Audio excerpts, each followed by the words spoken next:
Hello everyone, आज है 20 मार्च और आज इस वीडियो में हम बात करने जा रहे हैं मनापुरम फाइनेंस के बारे में। 217 रुपये का शेयर है, 1.5% की आज तेज़ी देखने को मिली और मार्केट क्लोज होने के बाद एक बड़ी ब्रेकिंग न्यूज़ यहाँ पर निकल कर आई है जिसने इस कंपनी का पूरा डायनामिक्स चेंज कर दिया है। एक बड़ा हिस्सा बिक गया है इस कंपनी का और कंट्रोलिंग स्टेक कह लो, यहाँ पर कंट्रोलिंग भी कह लो कि एक बोर्ड ऑफ द सीट कह लो, वो सब कुछ यहाँ पर बहुत कुछ हो रहा है। बात करेंगे वीडियो में इसके बारे में, लेकिन उससे पहले अगर आपने अभी तक चैनल को सब्सक्राइब नहीं किया है तो प्लीज़ अभी इसे सब्सक्राइब कर लीजिए, क्योंकि आगे भी बहुत सारे वीडियोस हैं जो आपको काफ़ी ज़्यादा हेल्प करेंगे। तो मन्नापुरम फाइनेंस 217 रुपये का शेयर है, 1.5% की तेज़ी है और एक महीने में देखो तो 5.5 से 6% का ग्रोथ। इस बीच गिरकर ये 200 रुपये से नीचे गया था, तेज़ी आई, वापस गया ये नीचे और ये हफ्ता कह लो कि भाई साहब आंधी की तरह भागा है ये शेयर। इवन पिछले हफ्ते भी तेज़ी थी यहाँ पर, अगर आप देखोगे तो 12 मार्च से इसने जो रफ्तार पकड़ी हुई है वो अभी भी कंटिन्यू है। और एक बड़ी अपडेट इस कंपनी को निकल कर आई है कि भैया बेन कैपिटल जो है वो 4,385 करोड़ रुपए इन्वेस्ट करने वाला है मनापुरम फाइनेंस में और 18% का स्टेक लेगा और न्यूज़ कंफर्म्ड है ये। और ये बहुत बड़ी बात होती है। यहाँ पर अगर आप देखोगे तो Manappuram finance has announce a deal with Bain Capital Asia, as a part of which the private equity player will invest 4,385 crore in NBFC, जो कि 18% का स्टेक लेगा and will be classified as a joint promoter। ये company ने आज confirm किया है। यहाँ पर अगर आप देखोगे तो stake will be purchase by the Bain capital through preferential allotment of share price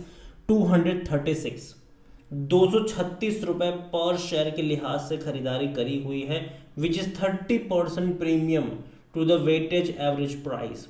Bain capital will get the right to appoint a member on the board of the company as a part of the deal given its joint control of NBFC. तो यहाँ पर भैया इनके पास ये भी rights होगा कि board of member को ये अपॉइंट भी कर सकते हैं। एक जॉइंट कंट्रोल यहाँ पर मिला है इसको।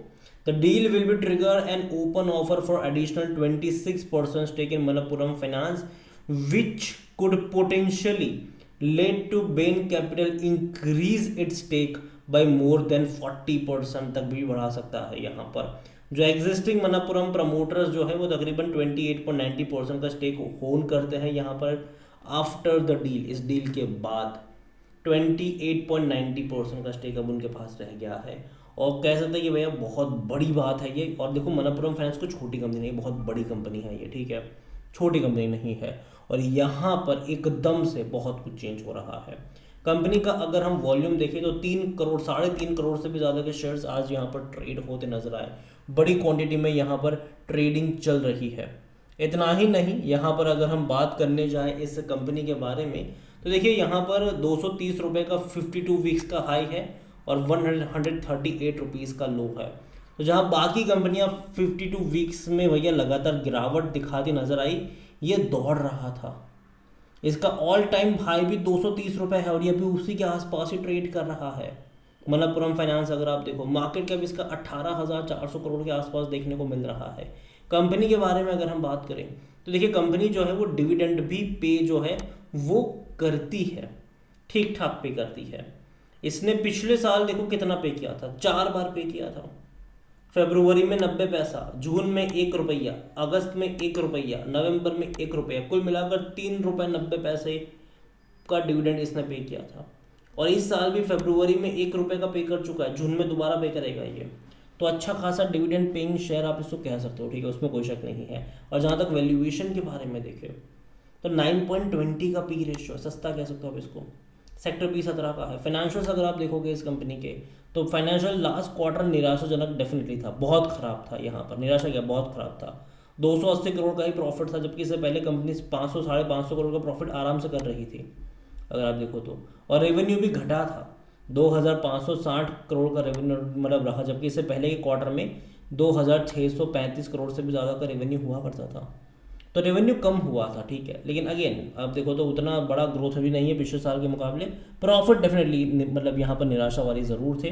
जहाँ तक शेयर होल्डिंग के बारे में अगर हम बात करें, प्रमोटर की होल्डिंग 35.25% की है। इस डील के बाद डेफिनेटली उनकी होल्डिंग और कम हो जाएगी। 6.86% का स्टेक म्यूचुअल फंड के पास है, 1.02% डोमेस्टिक के पास। और देखो यहाँ पर एफ एक्चुअली बेच रहे थे पिछले 2 क्वार्टर में, 33% से देखो तो 30 पर आए, फिर 27 पर आ गए। एफ से जम के बिकवाली करी। दूसरी तरफ अगर आप देखो तो म्यूचुअल फंड ने भी बिकवाली करी थी। जो म्यूचुअल फंड यहाँ पर सितंबर में 9.49% पे थे, वो यहाँ पर 6.86 पर आ गए। जो डोमेस्टिक 1.49 पे थे, वो भी बेचकर 1.02 पर आ गए। जो एफ 30% पे थे, वो भी यहाँ पर बेचकर 27 पर आ गए। खरीदारी किसने करी? रिटेल और अदर्स ने यहाँ पर ज़्यादा क्वांटिटी खरीदारी करी। 23.42% से वही यहाँ पर बढ़ बढ़कर कहाँ पर 29.86 पर आ गए। अदर पार्टीज ने ज़्यादा क्वांटिटी खरीदारी यहाँ पर ज़रूर करी हुई थी। तो देखिए मनप्पुरम फाइनेंस कंपनी अगेन मैं कहूँगा बुरी नहीं है।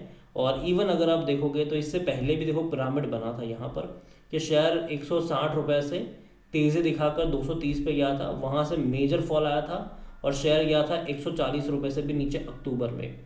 और जहाँ अक्टूबर, नवंबर, दिसंबर, जनवरी, फरवरी भाई सब लगातार बाजार में एफआईएल्स की बिकवाली थी, टूट के बिखर रहे थे सारी कंपनियां, ये दौड़ रही थी। अगर आप देखो तो भले ही इस दौरान में क्योंकि दिसंबर में अगर आप देखो तो सबने बेचा है, म्यूचुअल फंड ने बेचा था, डोमेस्टिक ने बेचा था, एफआईएल्स ने भी बेचा था, लेकिन फिर भी यहाँ पर तेज़ी देखने को मिली, फिर भी तेज़ी थी यहाँ पर।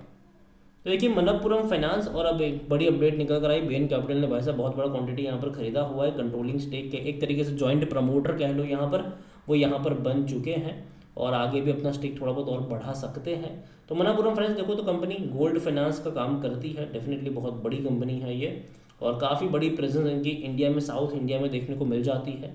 और कंपनी अगर आप देखो तो भाई साहब इसका जो ऑल टाइम का भी जो हाई था ना, वो भी यही था। अगेन मैं कहूँ कि 230 रुपये का जो लेवल है वो एक रेजिस्टेंस के तौर पे काम तो करेगा, ठीक है। हालांकि जिस प्राइस पे खरीदारी करी है बेन कैपिटल ने वो 236 रुपये की है, जो कि इसके ऑल टाइम हाई से भी ज़्यादा की प्राइस पे खरीदारी करी है उन्होंने। तो देखो मैं उम्मीद तो करता हूँ कि चीज़ें बेहतर हो यहाँ पर। कंपनी लेकिन ख़राब नहीं है, ऑलरेडी काफ़ी बड़ी तेज़ी इसने दिखाई है, गिरते बाजार में तेज़ी दिखाई इसने, ये बहुत बड़ी बात है इस कंपनी के लिए। जहाँ अक्टूबर, नवंबर, दिसंबर, जनवरी, फरवरी पूरा बाजार भाई साहब तहस नहस हो गया था, ये दौड़ रहा था यहाँ पर। हालांकि इसने भी बीच बीच में फॉल दिखाया ज़रूर है, लेकिन फॉरेन रिकवरी भी यहाँ पर लौटती हुई नज़र आई है।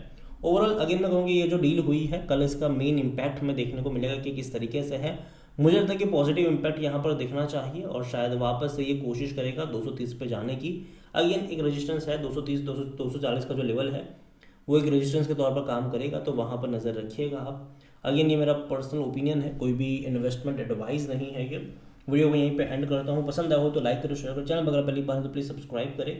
और मनप्पुरम फाइनेंस के बारे में आप क्या सोचते हैं वो भी आप मुझे कमेंट में लिख के बता सकते हैं। इसके अलावा जो डील अभी हुई है उसके बारे में आपका क्या रवैया है, पॉजिटिव नेगेटिव, वो भी आप मुझे कमेंट में लिख के ज़रूर बताइएगा। Thank you.